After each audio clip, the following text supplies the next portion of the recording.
My name is Erik Severinson. I teach here at VCC in the singer-songwriter stream, as well as some contemporary voice lessons and jazz voice lessons, and some composition lessons as well. This is Russell Wallace. Russell Wallace, you teach? The Indigenous vocal ensemble. Right. And yeah, I guess we're just here today to talk a little bit about songwriting, which I'm so excited to hear what you have to offer. It feels a little selfish, but my own rock band just released a whole album of maybe a month ago. Mark, was it a month ago? It was sooner than that. Time either flies or doesn't in this case. And so I'd love to show you some of the material that we wrote. We were lucky enough to be able to record it all ourselves. And so I made some stems for you all to sort of see how the recording process would go. For those of you who are my students here, I'm sure you'll hear lots of the advice that I give being presented. Hopefully I've been practicing what I preach, and I'm not just giving you advice that I wouldn't use myself. But yeah, hopefully we'll all be able to gain a little bit, and you, if you're not a student here, you'll be able to see a little bit about what we talk about in songwriting here at VCC. I might just play a whole Whelming song to get us started. We can hear what the fuss is all about. So this is a song I wrote with Whelming. My friend Mark here is a drummer in this band. We would have been the principal writers on all this material. So this is a song by Mark and I called Ready, from a Whelming album called Plant Your Lightning.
Oh, yeah, thank you very much. Thanks. Thank you. Well, I'm thinking a little bit about how to connect this to our classes this year. And for my students, I think in a lot of our lessons, we've been talking about upgrading our sort of active listening skills, combining the fact that we're all music fans with the fact that we're now starting to sort of learn music analysis techniques, learn theory, learn more maybe vocabulary for how to explain things. So one of the things I'm always asking as we find songs we enjoy is does it remind you of anything else? So I'm actually really curious to hear from you guys. Do you think does Whelming remind you of anything else, or that song in particular? I take no offense because I love all music, so I would never.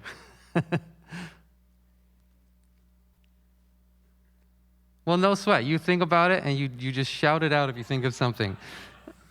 Maybe that's great, right? Maybe I should be happy with that. Yeah, great.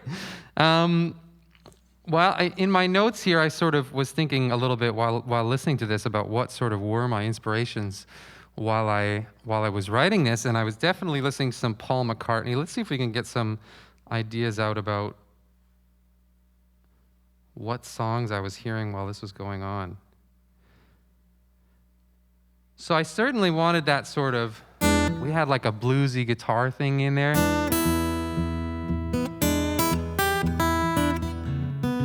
I really thought that I was listening to lots of this album by Paul McCartney called Ram. Are we getting any? Well, when I walk, on my horse upon the hill. When I walk my horse upon a hill. When I walk. And often I'll say for myself, I'm a pretty casual practicer. I don't lock myself in a practice room and really learn a song through and through, but often I'll have a song sort of stuck in my head. It's looping in the background there, and when I pick up my guitar, I wonder, can I make something that sounds like that? You know, whether it's in the same key or whether it's the same chords or whatever, that stuff doesn't matter. But just thinking about an energy that a recording I love brings, and how can I sort of copy that? So that would have been, in this song, that would have been the sort of initial piece of the puzzle, would it be this guitar part. Maybe we could hear it here.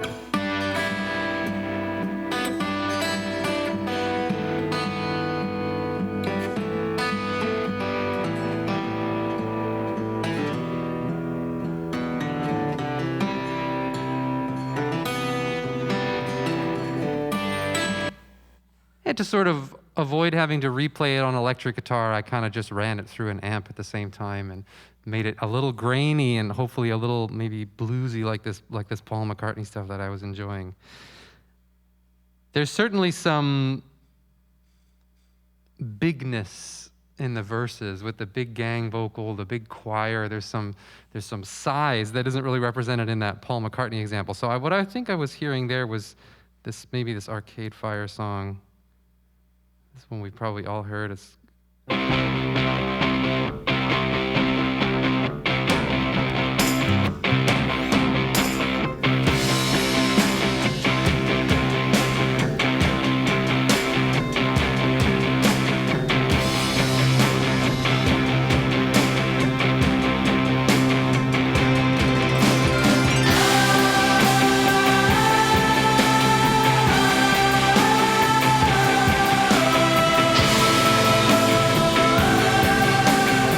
So that's definitely represented in my tune. I think that the sort of size of that gang vocal, just the power of maybe straight up unison writing, how much we can get away with just sort of a one-note melody and simple chord progressions.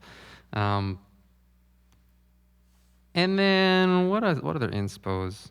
Yeah, so if you guys were counting, if there's some astute rhythm counters in there, we weren't in 4/4 the whole time. Some of it is in 4/4, but other parts are sort of slipping in and out of different time signatures. Did anyone hear what else was going on? Anyone want to offer up their meter interpretation?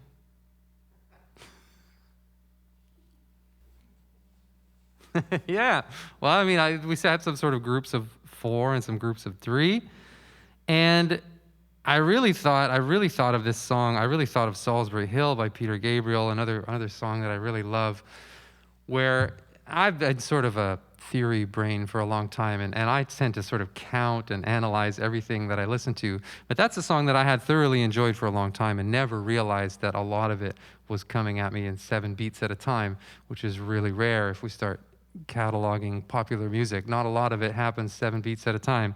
But so it was almost like this hidden 7/4, this masked 7/4, where the melodies were so catchy and everything about it made so much sense. I assume you know the song, but I shouldn't do that, hey? That climbing up on Salisbury Hill, well, I could see the city light. Time stood still. Very subtle 7/4 compared to maybe like the progressive rock 7/4, which is very obvious and in your face. So I was really, really drawn to that. I think the popular music or music in these popular forms can often offer us a great puzzle to solve, where we maybe want to keep things catchy, keep things singable, but then also sometimes flex on these theory ideas. So that was my whole thought process behind this song, I think. And I haven't even talked about what the lyrics are about. But let me dive into the recording a little bit, and we'll see what some of these stems sound like. In our classes, we deal with a little bit of demo recording. I often say that my goal for these songwriters as they leave VCC would be to feel like they're in control of recording their own demos, at least. So maybe this will give you some ideas. There's that guitar part, like I said, and it's sort of doubled with an electric guitar amp that's breaking up quite a lot. Oh.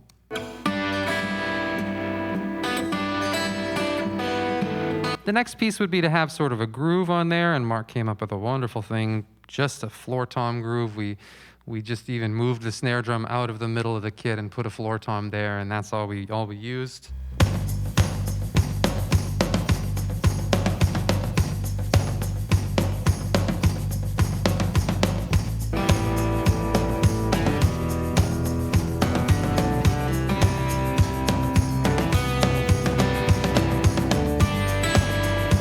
And then there's another guitar player who often joins us, Erik Wetstein, incredibly talented guy and very clever and incredible at coming up with parts.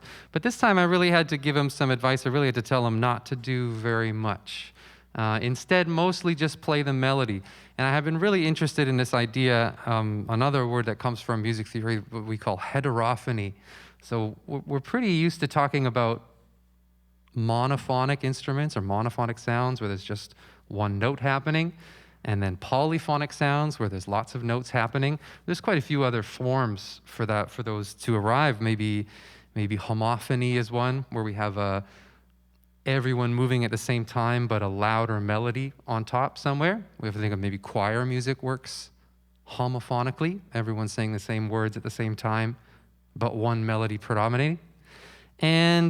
And then heterophony, which is not often associated with sort of Western music, but a lot in Indian cultures and other cultures, where we have this version, almost like multiple versions of the same melody, where the idea is not to be exact, the idea is not to sound the same, but for everyone to incorporate their own melisma, their own changes to the melody. And I've been really interested in that idea and how we can sort of incorporate it into maybe this sort of rock style. So pretty much all the tracks we're going to hear are all singing the same notes, playing the same notes, but what I love is that they all offer their small variation, small dips and tricks.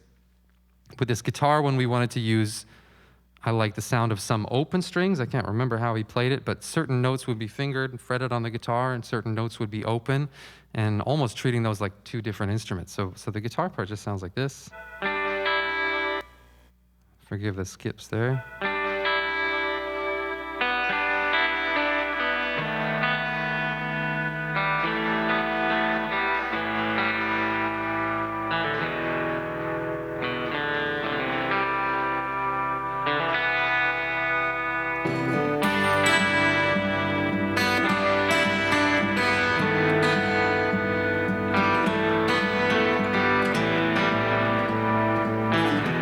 All right, so almost unison, but hopefully we can start to hear some of the small variations coming through that take it towards heterophony instead of monophony. Here's a nice fiddle part from my good friend Matt Cook-Contois. I asked him to play the melody, and yeah, this is what it sounded like.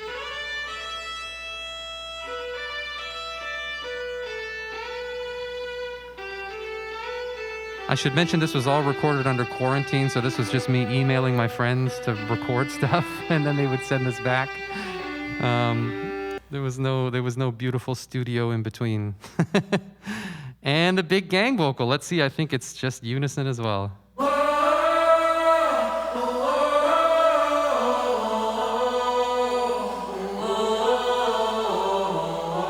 This is just me and one other singer.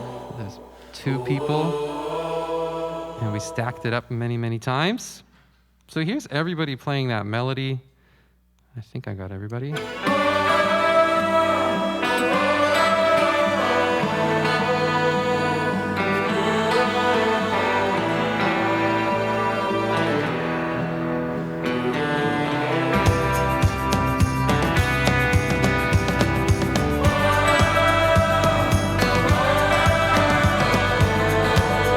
And finally, a harmony part is coming in. There's one more thing to show first, and that's on this keys track. I've been experimenting a little more, because I grew up playing in rock bands. I've been very interested in, or I was at least growing up interested in, recordings that sounded just like the band. If there was one guitar player, then that's what I wanted to hear. I wanted to hear one guitar track and no more, no sort of studio trickery. And I've sort of let go of my purist listening habits, and I'm embracing a lot more maybe atmosphere and what the studio can offer, thinking of the studio as an instrument. So this would be maybe the atmosphere track of this one. I always thought it had a bit of a rootsiness to it, maybe a Tom Pettiness to it. So I really wanted an organ sound, and so this is what I played. I'm no organist by any means, but this is what happened.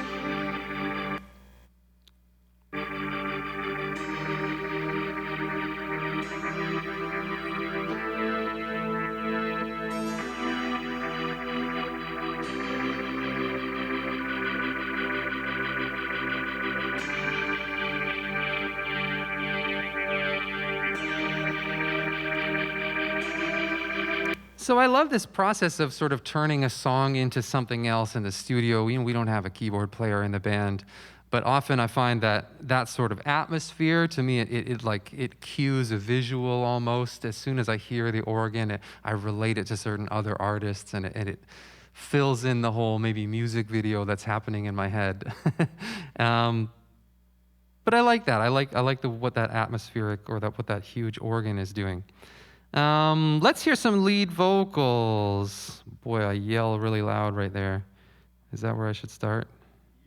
Why not?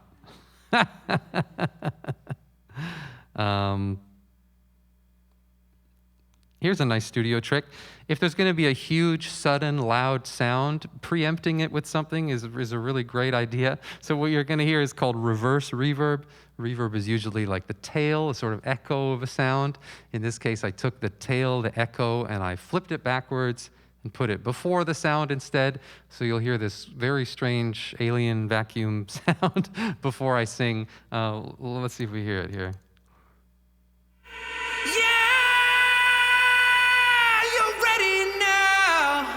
And even that little snippet of something almost is like a warning for your ears to say something big and high is coming.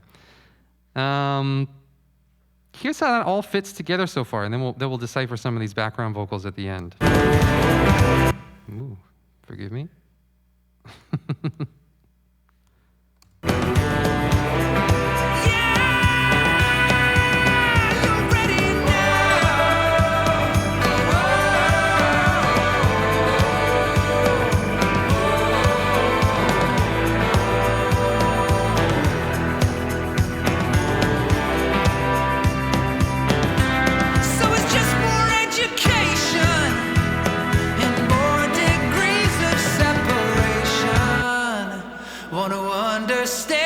Hesitation.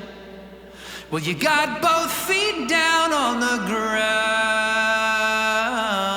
and all your friends around. All right, singer-songwriters, is that one track of vocals or many? It's doubles. How many do you hear? What do you hear, Lavinia? Oh, forgive me. So it's just more education. Yeah, it can be pretty hard to tell, but that's 3. I'll often think of 3 as a nice magic number. I'm always asking you guys when you show up with demos of doubled vocals, I ask sort of, why did you do that? Was there a purpose? You know, what effect does it have psychoacoustically to hear a doubled voice? Does it get us closer to the singer or further away or something like that? This one, geez, I think I just went for size. The idea behind tripling a vocal is that we can keep one right in the center channel and then have one far left and one far right. So that's what we're hearing in this lead vocal. I also like to isolate it for you so you can hear maybe how much reverb you can get away with. Reverb is very tempting on vocals. I think what you'll hear is pretty dolled up. The reverb is pretty long at the end. It's got a long tail that covers lots of space. But I would say that this reverb doesn't interfere with the dry signal at all. We can still hear the vocal very clearly.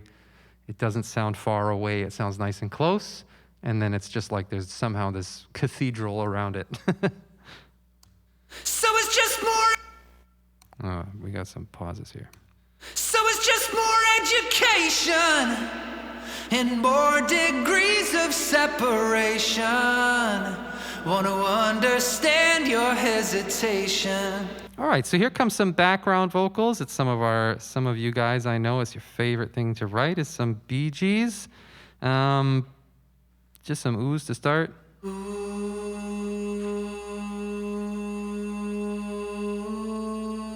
So exciting. Now we're going to salt and pepper some of these lyrics. And this is where my friend Marina, who sang the other gang vocal tracks, she sent me some incredible backgrounds that I didn't even ask for. I just asked her to record the gang vocal, and she went ahead and recorded these backgrounds as well, and I'm so happy as soon as I hear them.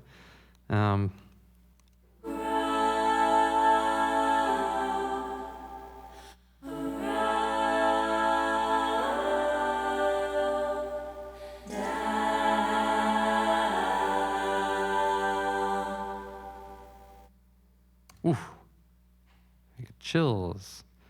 Here's my attempt. Ground, around,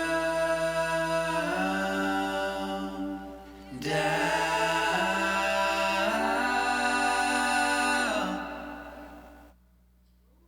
All right, let's hear them all with the lead. Well, you got both feet down on the ground, and all your friends around. There's nothing slowing you down.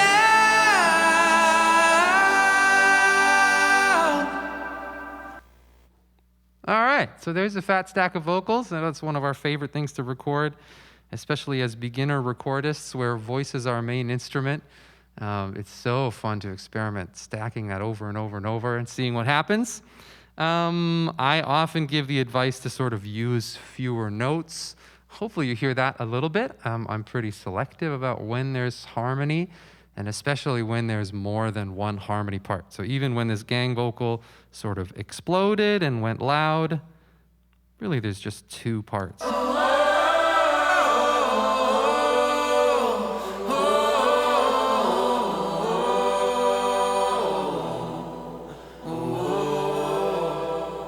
So often, simpler is better, simpler is bigger, and gives a lot of impact when there's fewer pitches.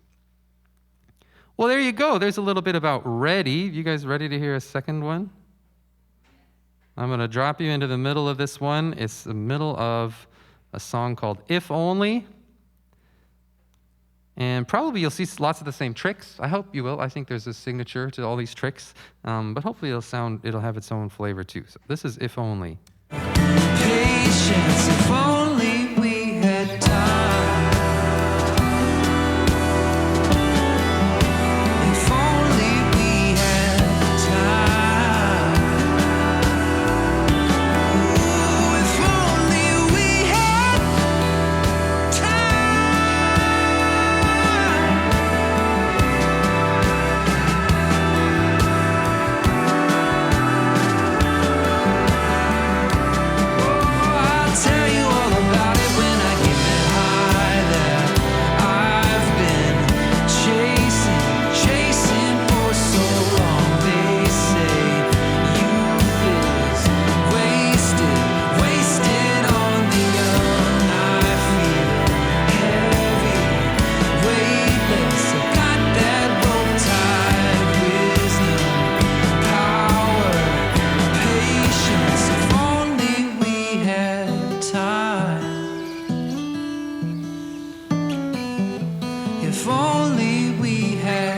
high.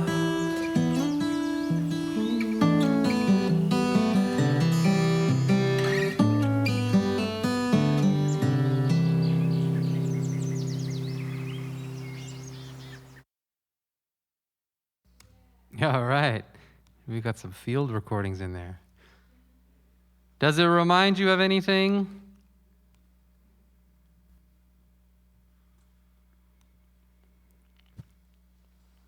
It sounds like a trick question, but it's not. Spoon? Sure. Reminds me of Grizzly Bear. Oh, that's a band we talk about a lot.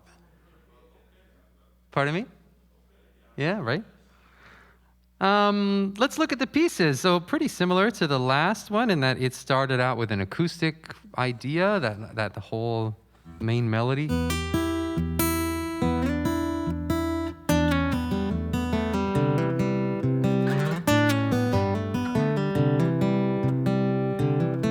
That was sort of the main driver of this song. So again, lots of, just like the other one actually, kind of 4 on the floor with the thumb being consistently there in the guitar and lots of other instruments joining that. So the guitar will be recorded in a similar fashion, sounds like this.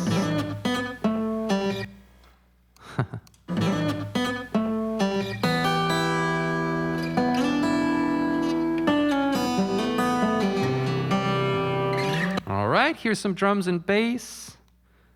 Pretty classic playing, what I think of as maybe that 70s progressive rock tone a little bit.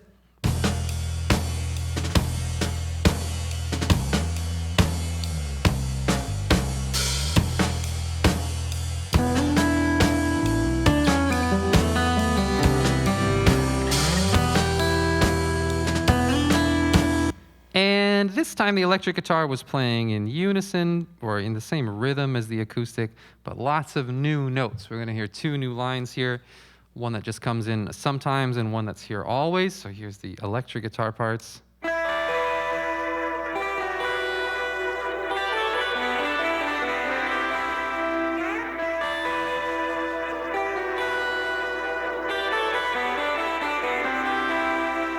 Again, really decorated, lots of echoes, lots of reverb, warbly pitches to the whole thing.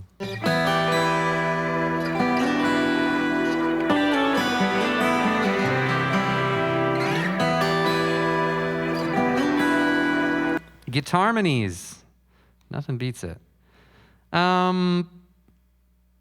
This one has a lot more maybe atmosphere going on than the last one, and I got to borrow a friend's Mellotron and recorded a million Mellotron tracks. Do you guys know what a Mellotron is?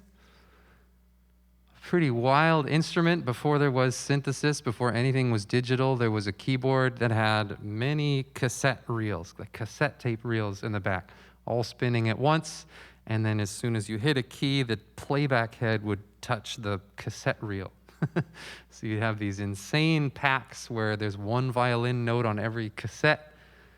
And then as you play your instrument, it would push these playback heads against whatever, the note G of the violin. There's a really special sound to it, really warm and old sounding. So this is what the Mellotron is doing.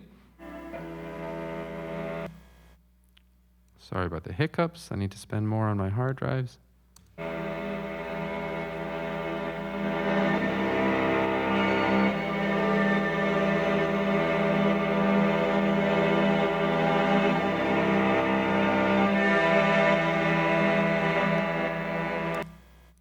Kind of fun. Maybe adds like a film score almost element to it. It feels very melodramatic. Yeah, thank you. Good ears. The pulse, what you're hearing is something called sidechain compression. So the kick drum is hitting on all 4 beats, and basically I asked a lot of compressors in the session to also react to the kick drum.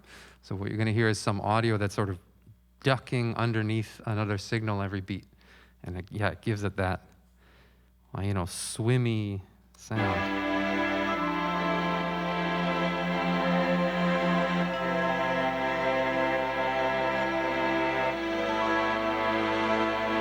We hear that pulse, a negative pulse.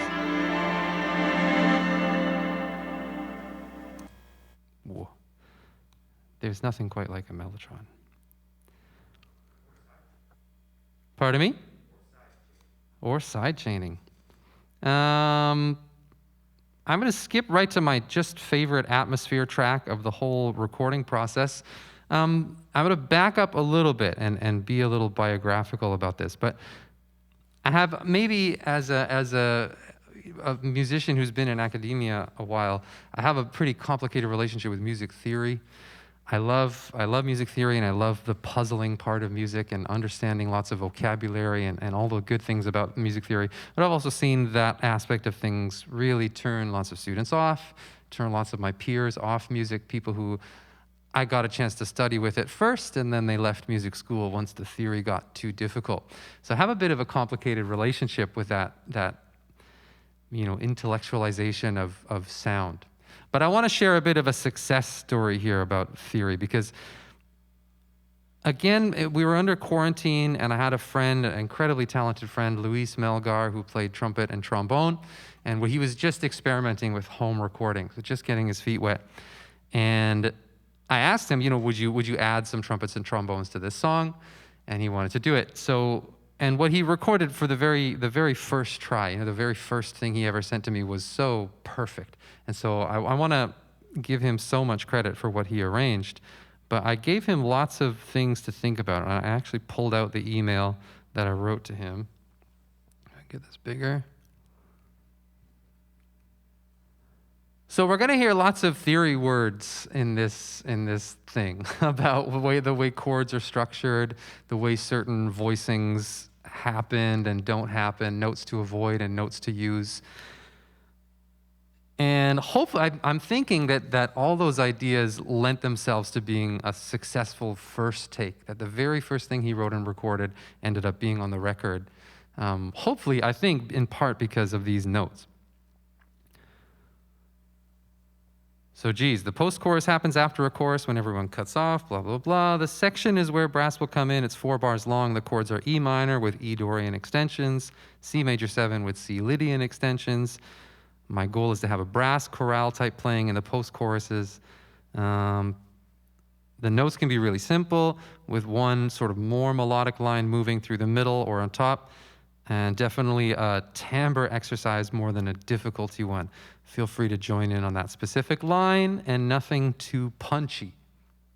So let me show you these brass parts. I think he ticked every box that I was asking for, and just what a treat it is to hear this for the first time. So here's the brass from Louis sent.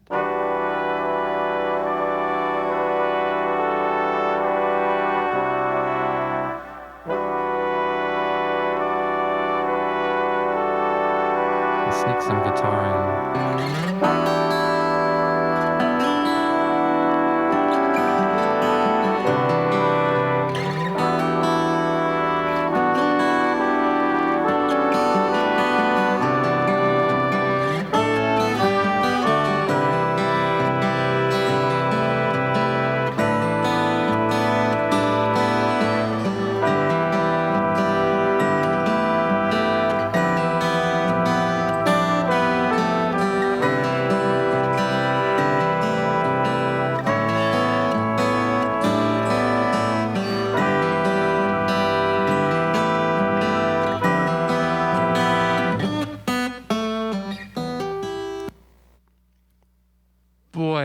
Imagine my face when I heard that for the first time, and he's on a cruise ship recording trombones and trumpets in his room, and I wasn't expecting very much.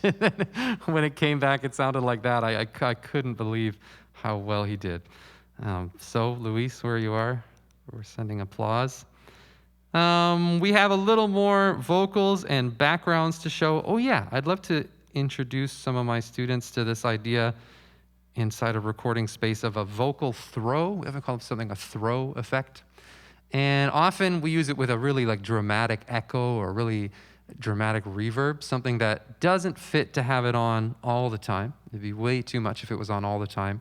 But if we just want to pepper one word or something, one word needs to echo at the end of a phrase, then we'll use one of these throw effects. And this one is super loud, annoyingly loud almost. So you'll definitely know what I'm talking about when some of these notes echo extreme. If only we had time If only we had time. Ooh, if only we had time.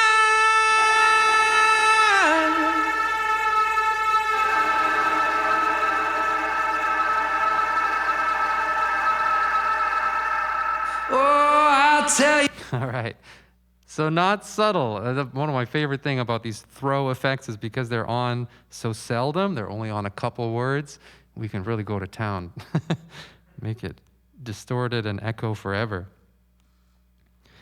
All right, back to our favorite topic, some background vocals. I think you're going to hear some, pad type writing, some oohs and ahs, and some lyrics will be peppered in, but not all of them. I love this style where we just use some harmonies to highlight certain words, but not all of them.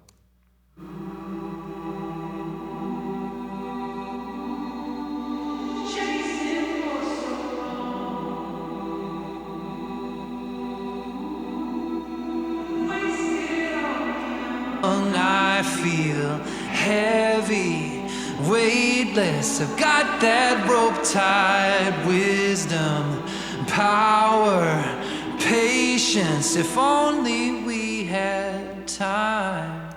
Cool, another experiment in adding atmosphere with my voice this time. Lots of reverb. We weren't shy about reverb this time. It's got some distance to it. Anyone have any questions? Anything negative? Yeah, Nathaniel.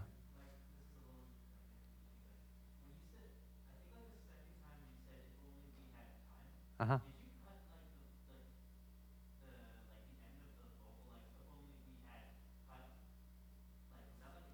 Yeah, I wonder. No, it may have been a playback error.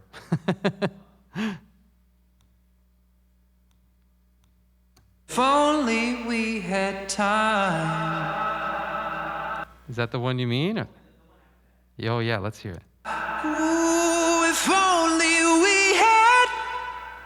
Yeah, good question. So no, I think it's not an edit, but definitely that throw effect, that long echo. We made a real decision at that point to not have the throw on that high note.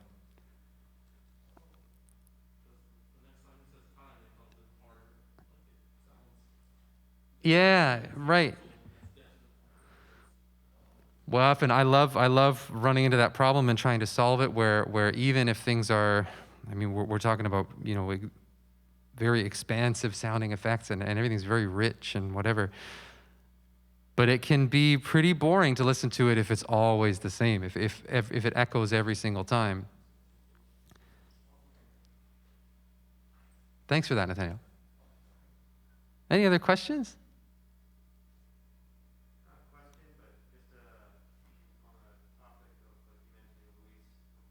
Yeah.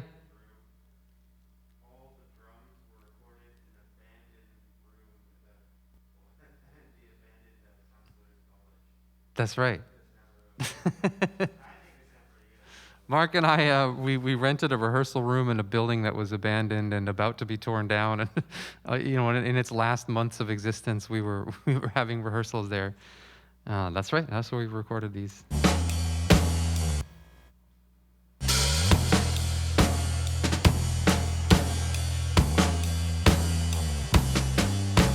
It was sort of a storage attic, so we had a small room to play in, and then this weird door raised up off the floor. We had to step on this heater to get in there. And then it was just full of storage stuff. And so maybe, what do you think, like 15 feet or 20 feet into that attic, that crawl space, we put a few microphones. And so there's some sort of ambience on the drums just from that. It was pretty fun to have our own very cheap reverb chamber. They recorded so much, Main Street car traffic. But we didn't edit it out. We thought that should be, not necessarily a feature, but it should be a quirk of the recording. It's honest to hear these summer motorcycles crank it up Main Street while we're trying to record. Oh, yeah.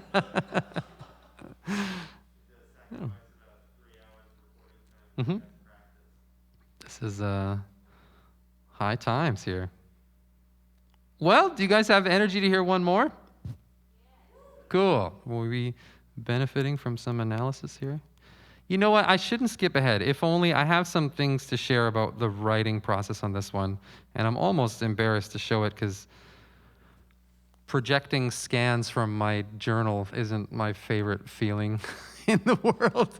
But I'm going to do it anyway because you probably noticed in that song it kind of sings along with the guitar part. So however it goes.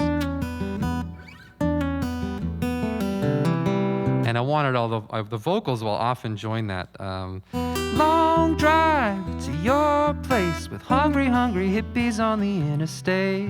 I'm $1 short, a day late, but I can tell a winner from an imitation. I'll tell you all about it when my lucky break hits. And often I've been really enjoying that style of having singing something that I'm also playing on guitar. We heard that in the Paul McCartney thing that I ripped off a little bit from, and really, really enjoying that style of playing. But often, in the song we heard before, it was just a couple notes, and in this one, it's a whole string of them. And I found it really difficult to sort of write lyrics that would fit and make sense. So in the interest of encouraging my students to brainstorm a little bit, here's sort of a brainstorming page from that song. And you'll see I maybe had one lyric, this how to tell the real one from an imitation, that had the stresses in the right place. I even wrote rhyme here. And so I thought, is it legible? Oh, it's totally legible. I hate it. But so I didn't think too much about it. I wrote strings of words that would have the same stresses, this whole ba-da, da-da, ba-da, da-da, ba-da, ba-da, something that would fit that rhythm. And then eventually I came back to that. This is just one page. There's another one on the other side that's just full of strings of sentences that fit that. And I didn't think too much about what they meant at the time. I think I had the chorus first, and then I wanted to write some verses to match it. This is kind of an example of maybe not necessarily having the whole story or the whole picture before you start writing a song. It's something that evolves naturally. But there you go, my underlined rhythms and just a whole page of things that I think would try to fit. It was a hard puzzle.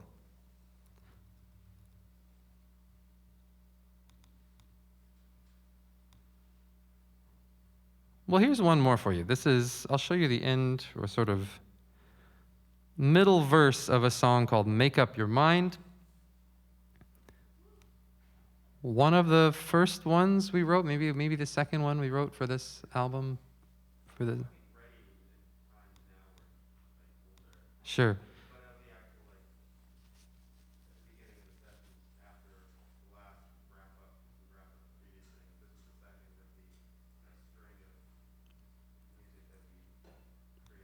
Yeah, so a bit of a groovier one, and something really fun happened in this verse as well. And yeah, hopefully we see, I might as well talk before we listen so we get the most bang for our buck. Often in orchestration and in choral writing, we have this sense of when the voices are sort of close to one another and in the middle of their range, our dynamic is the quietest. And as the dynamic expands, the low instruments get lower, the high instruments get higher. We have a sense of the pitch expanding as the dynamic grows. So definitely you're going to hear a rock band version of that when the sort of, I hesitate to call it a guitar solo, but after the singing stops, there's sort of a moment where the lead guitar and the lead guitar comes down and the bass comes up, and then they both spread out for quite a while as the dynamic increases. So really think of that as maybe borrowing from orchestral tradition or choral tradition.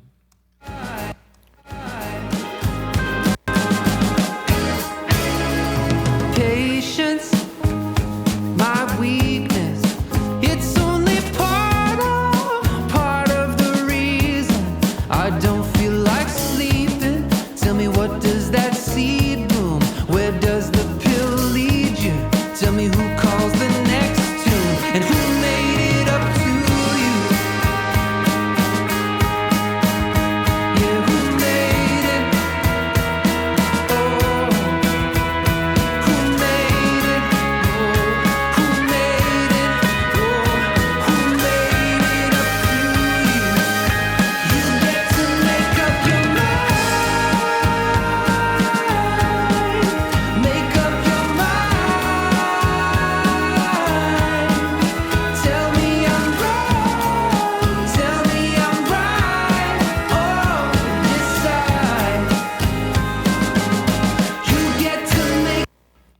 So there's a snippet of Make Up Your Mind. We feel that a little bit? Do we feel the ranges increase as the dynamic grew? Cool. Hopefully it, almost like a subliminal callback to choral writing or orchestral writing. Let's hear the building blocks. This one really started with a groove, so let's start with the drums.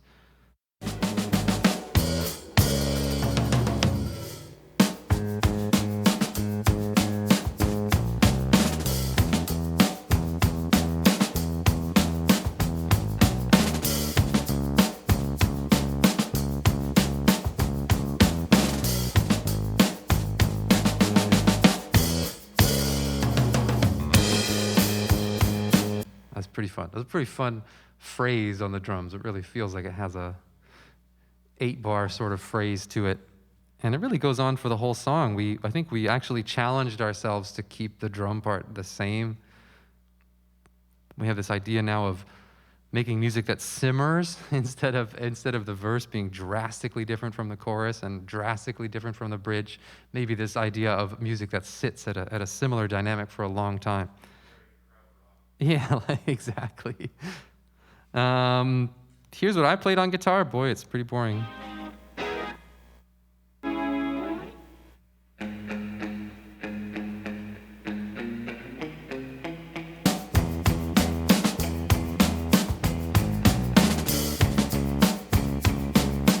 I doubled it with acoustic sometimes.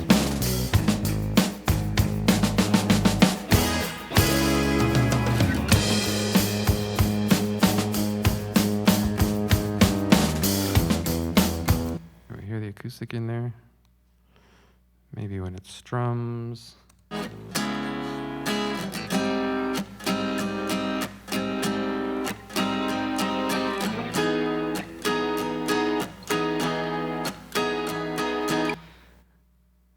Not shy on the chorus. I think we sort of dug into the idea of it sounding a little 80s. A little like the Police maybe. The synths, boy, these chords are fun. What do we got?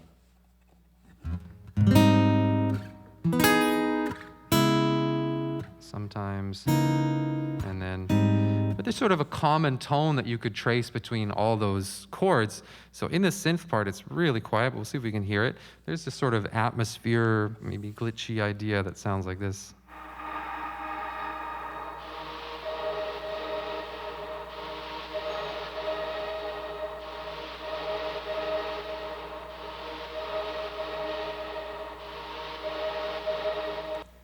I once had another engineer describe a recording to me where it sounded like it was missing the curtain. Like you could see right through the recording. You could hear the guitar players and you could hear the drummer, but like you were looking right through the picture and there was no backdrop. So often we'll think of these sort of atmosphere tracks as maybe adding a curtain behind a performance. The most fun part probably here is this guitar part. I love it because I didn't write it. My friend Erik came up with this. And it was going to be just an open section with no other guitar parts. And he came up with these beautiful sort of counter notes.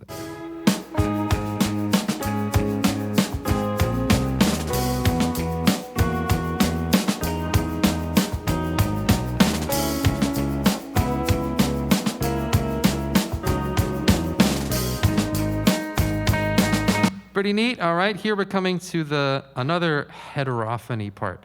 So my attempt at maybe making a melody that multiple instruments would play, and each instrument would play it a little bit different. So it might be subtle, but we'll see if we can pull out the differences here. Some of the synth notes will change on the and of 4. Some of them will change right on the downbeat, and they're sort of articulated by this almost bendiness that the synths do, something called portamento that makes notes glide together. Let's see if we can hear any of that as these synth notes change. It's deliberately not together.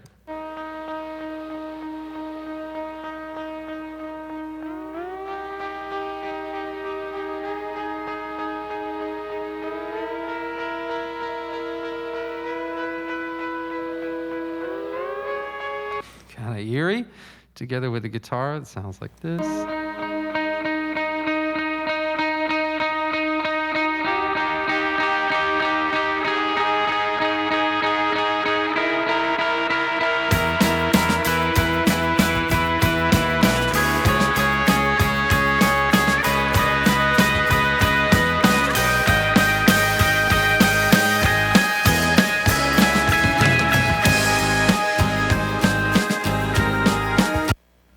lots of tension there. Hitting a boiling point, I hope. And let's hear some of these vocals. I don't think, yeah, we're going to hear another throw effect like before. So some of these notes later on are peppered with a long echo, just like before, often just on one word. See if I can isolate some for you. Yeah, who made it? Oh, who made it? Oh, who made it? Oh, who made it up to you? You get to make up your mind. Make up your mind.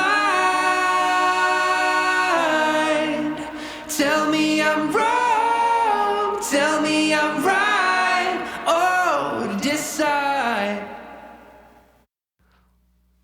Who's got their harmony ears on? How many parts can we hear? Two is right. Yeah, we have the melodies, sometimes in octaves. We would still maybe think of that as just one part and one harmony part in there. So hopefully, I don't know, that's maybe different than we expect, different from stacking 100 vocal tracks and making them all sing something different. Well, cool. Thank you so much for listening. I'm going to pass the mic off to Russell here soon. Anyone have any more questions about Whelming or recording yourself or writing these songs? Yeah, Nathaniel, what's up?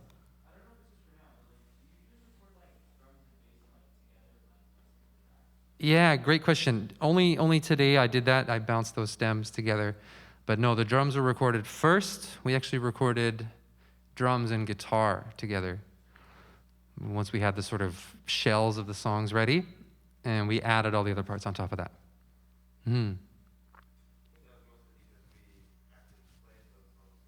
Yeah.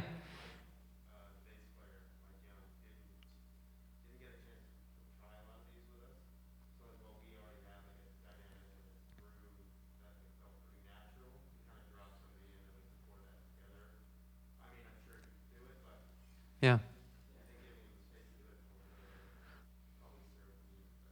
Those are sensitive times. We even, you know, I feel like we talked a long time before we even thought like, okay, Mark and I will be in the same bubble. You know, we see few enough people that we can afford to jam together every week and keep ourselves sane. But so there, yeah, and the idea of other people sort of stepping in to play was not really a possibility though. Yeah, thanks for asking. Yeah.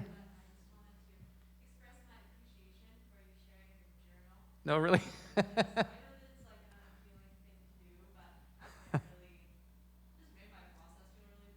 Well, good. Yeah. I know, it's pretty personal. You know, I don't censor what I write in there very often. So the idea of letting anyone else even look at it is a little awkward, but hopefully it makes your own journal not feel so weird. It's supposed to be weird in there. Well, cool. Russell, I might hand it off. Thank you. Yeah, thanks a lot, guys. Thank you.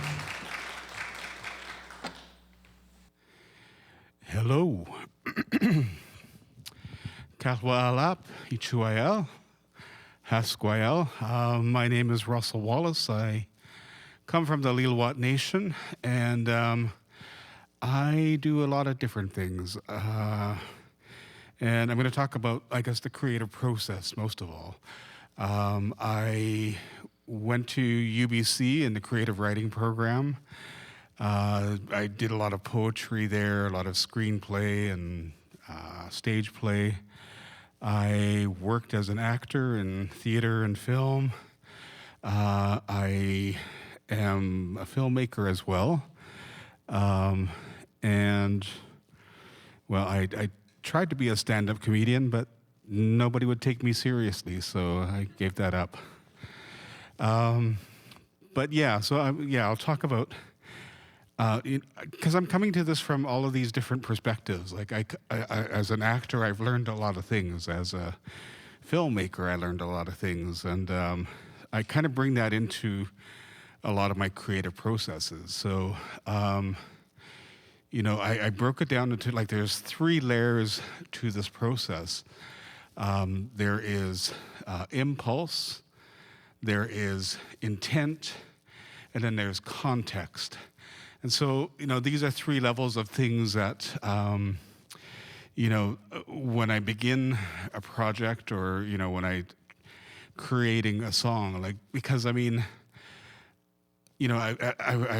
a songwriter, but I'm also I create music for film and theater and dance. And so, that's another world altogether in terms of, the creative process. And it's collaborative in that you have to work with a choreographer or a director.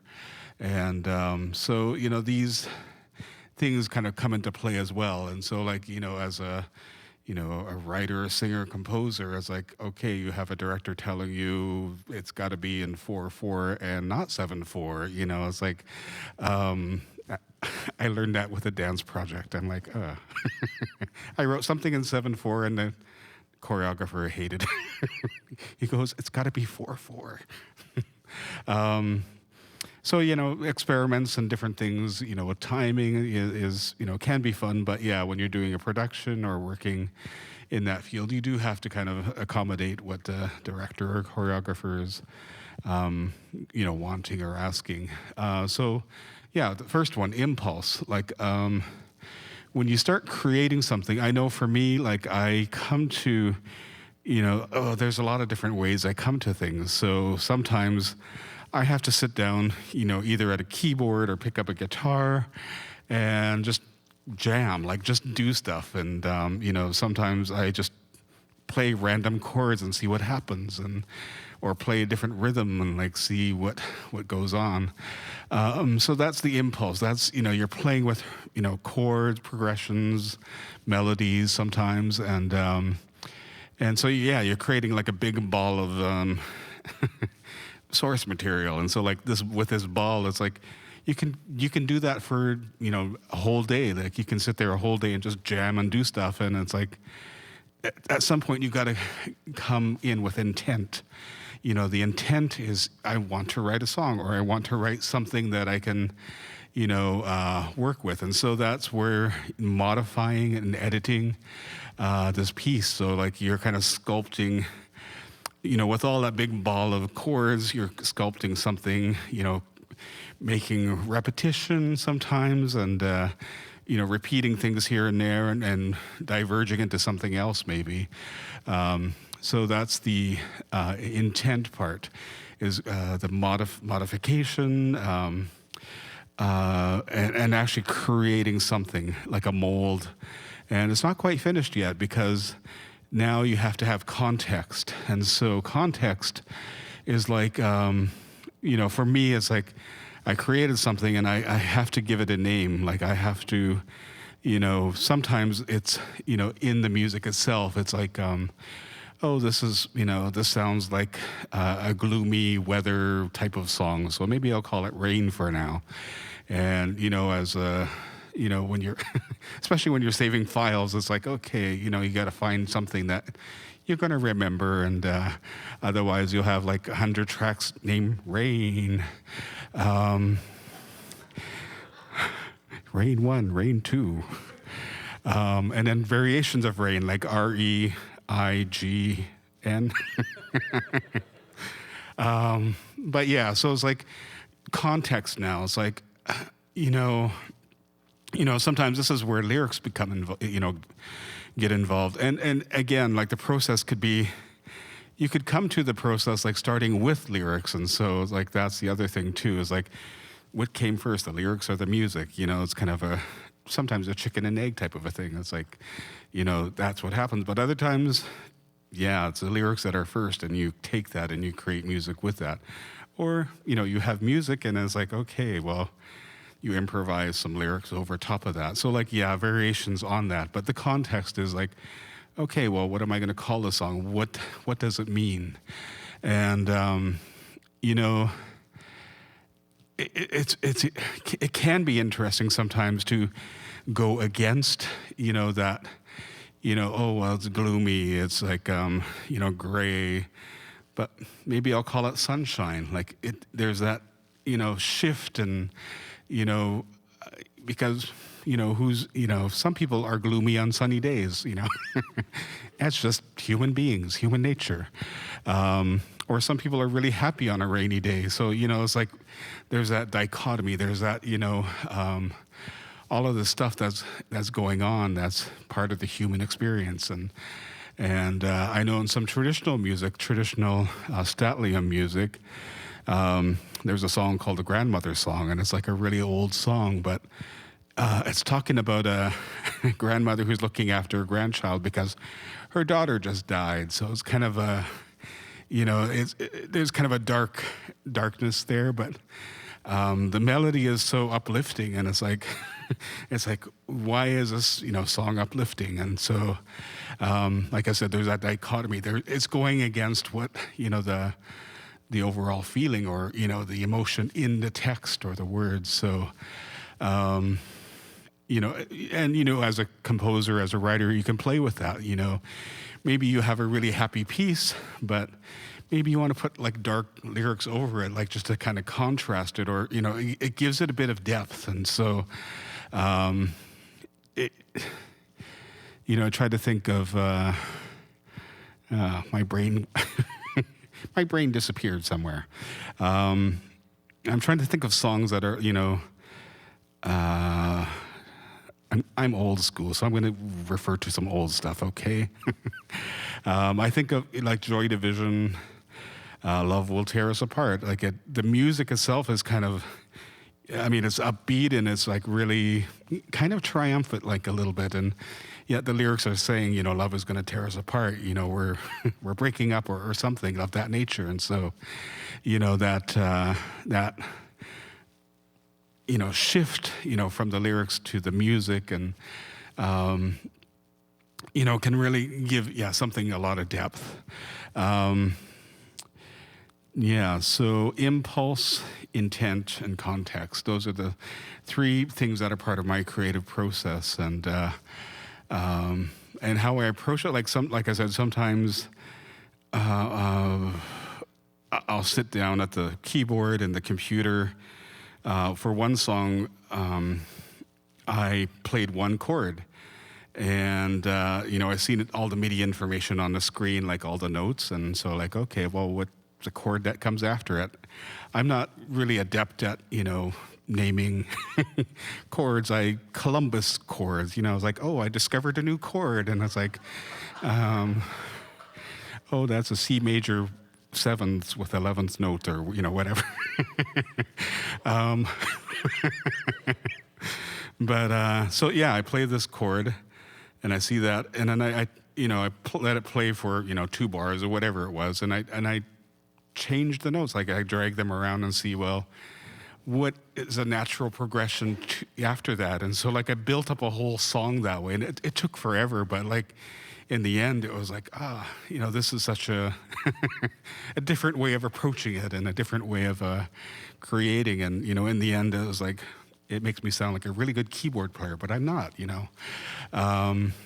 But other times I've had songs like just come into my head. And it's like, I was teaching singing, and we're singing with a group. And while we were singing, like the song came into my head. So like, I'm singing a song, but another song is going on in my head, and like it was a weird thing.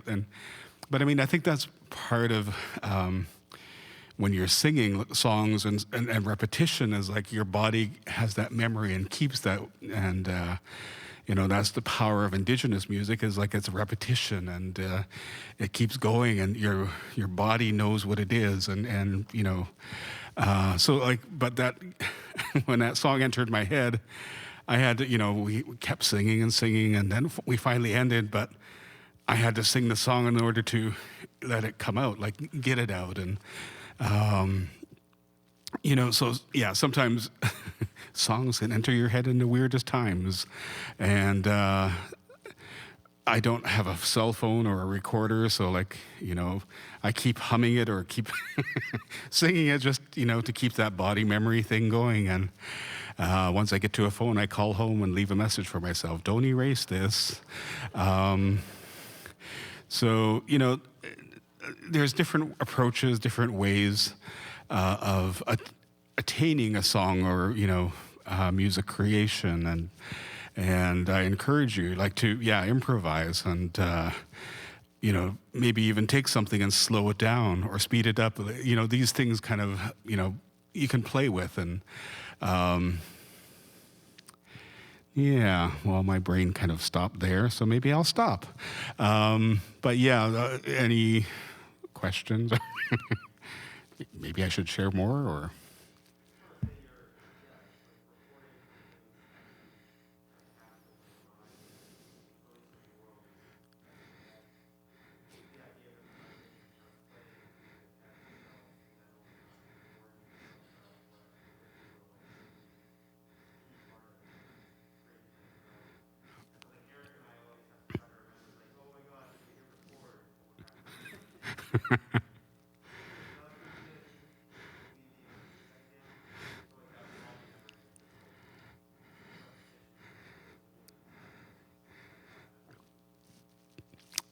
yeah, body memory is really amazing.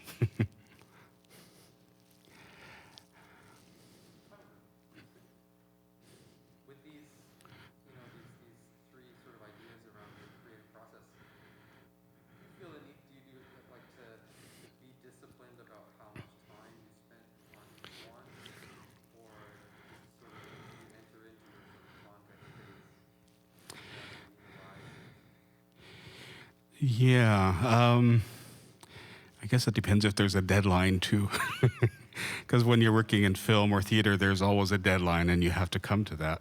And you have to make that decision. Okay, I've played around enough, I've got to move on. And either I take this with me or start a new project or process. And it's kind of, to me, is organic and fluid. Like, I could improvise things for a long time and then, and then forget it all. And it's like, okay, well, which has happened before. I know I improvised something at a performance, and my friend said, you got to record that. And I'm like, I don't even remember it right now. It's like, so sometimes songs come to you, and sometimes you sing them once, and maybe that's what the universe needs at that point. And, you kind of let it go, or, yeah.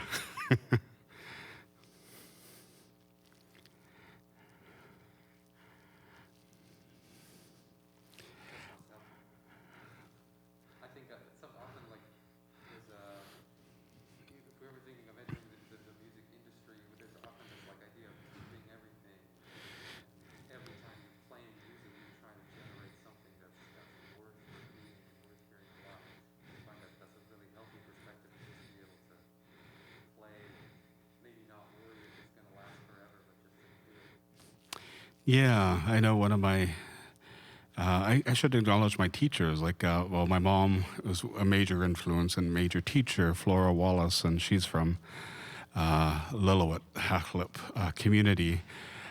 She taught me a lot of things, and so I carry that knowledge with me and teach. But one of the other people who were a really big influence was Sadie Buck from Six Nations, and so she, organized a lot of singing classes and different things, and I took them, and I learned a lot from her. And one of the things that I remember was like, she goes like, when you're creating a song, don't be worried, don't fret over it. Like, we kind of get like, oh, it's not right, and she goes, well, it's maybe it's not right, but maybe it's not wrong. It hasn't been created yet, so you can't give it right or wrong.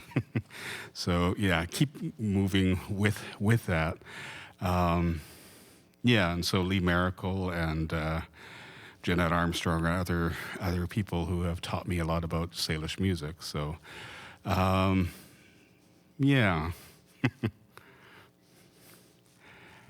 guess I will wrap it up. And I have some Russell Wallace songs ready. Do you want to hear? Do you want to hear a song?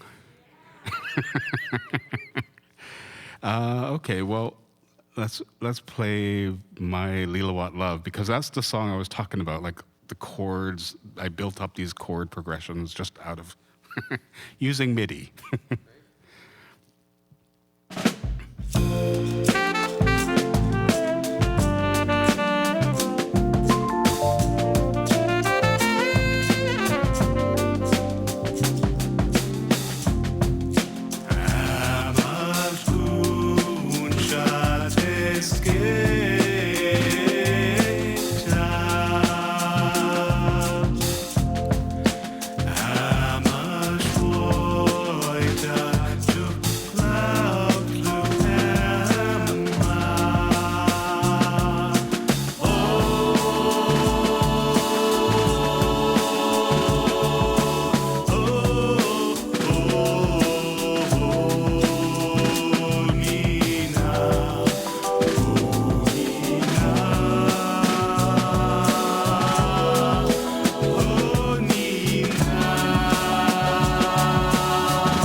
Thank you, thank you, thank you. Yeah, I guess I should talk just a little bit. Like, I'm not fluent in my language, and so all of those little phrases I picked out of a website with our language, and they're just like little phrases, everyday phrases. But when I assembled them and interpreted them, it was a love song, and I don't normally write love songs, so it was kind of new to me. I was like, whoa, okay, it's a love song. But yeah, found text, I guess you could call it. You could take that and string things together and create something musical from it. And yeah, so that's the process. The chord progression, and then finding the little phrases that I sang, and so that's how I created that song. So that's one of the processes that you can do.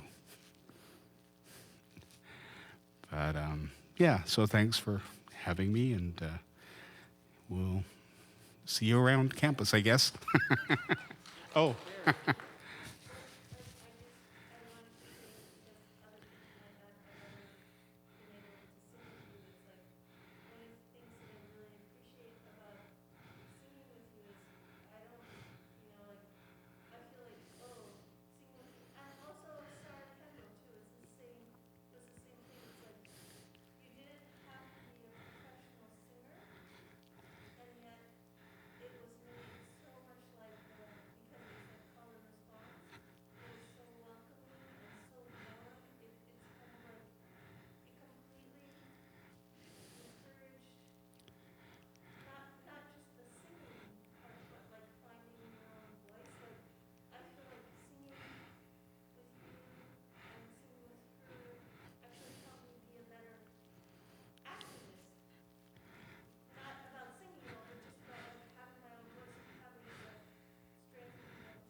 Wow.